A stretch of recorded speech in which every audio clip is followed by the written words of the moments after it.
به نام خداوند بخشاینده و مهربان. بینندگان گرامی سلام. آرزومندم که صحتمند و سلامت باشید. در این ویدیو فعالیت عملی را در ارتباط به تاثیر حرارت بالای انحلالیت جامدات اجرا می نمایم. آیا حرارت باعث افزایش انحلالیت مواد می شوند؟ مواد و وسایل مورد ضرورت این فعالیت عبارتند از بوره، آب خالص، بیکر، سلندر درجه دار، میله شوردهنده، قاشق، ترمامتر، ترازو، منبع حرارت و یخ. انحلالیت چیست؟ انحلالیت حل شدن مقدار اعظمی ماده منحله در یک مقدار معین محلل در درجه حرارت معین را انحلالیت گویند. به طور مثال، انحلالیت بوره در 100 میلی لیتر آب خالص در 20 درجه سانتیگراد 204 گرم می باشد. حال می آییم انحلالیت بوره را به صورت عملی کار می کنیم. در این بیکر به اندازه 100 میلی لیتر آب خالص می ریزم.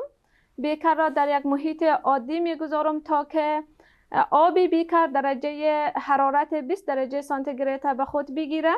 سپس به اندازه 204 گرم بوره را وزن می کنم. در بیکر می اندازم، شور میدیم و یک مدت را می گذارم تا که خوب حل شود. به خاطر اندازه گیری دقیق 100 میلی لیتر آب خالص، سلندر را در یک سطح هموار قرار میدم. آب اضافه می کنم.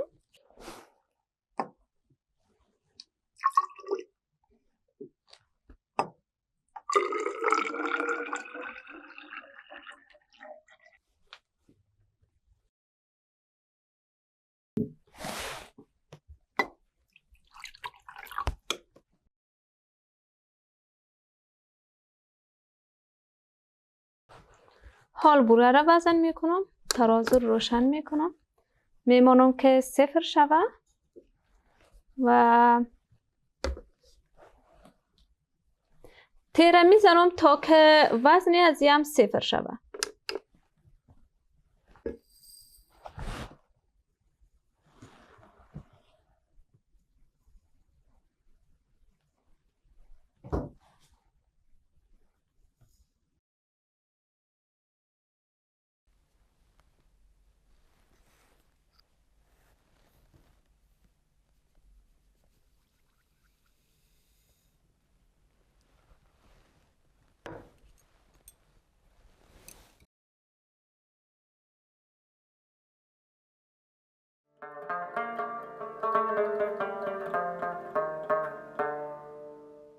اگر بخوایم مقدار بیشتری از بوره را در این حل کنیم، حل نمیشه، چون یک محلول مشبوع به دست آمده و همچنین انحلالیت بوره در 20 درجه سانتیگراد در 100 میلی لیتر آب خالص 204 گرم هست.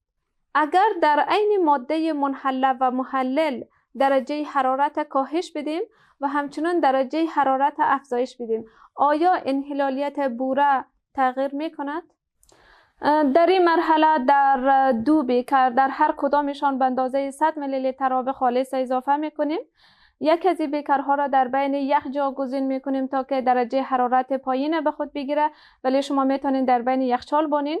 بیکر دیگری را با منبع حرارت میدیم تا آب بیکر درجه حرارت بالا را به خود بگیره و به خاطر حرارت دادن شما هر منبعی که در اختیار دارین میتونین استفاده کنین، ولی بسیار احتیاط کنین که خدای نخواسته نسوزین. سپس در هر کدام از این بیکرها 204 گرم بوره را وزن میکنیم، میاندازیم، شور میدیم و یک مدت را میمانیم تا که خوب حل شود.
با وجودی که هر سه بیکر دارای عین مقدار ماده منحله و محلل هست، به دلیل داشتن درجات حرارت مختلف انحلالیت متفاوت داره.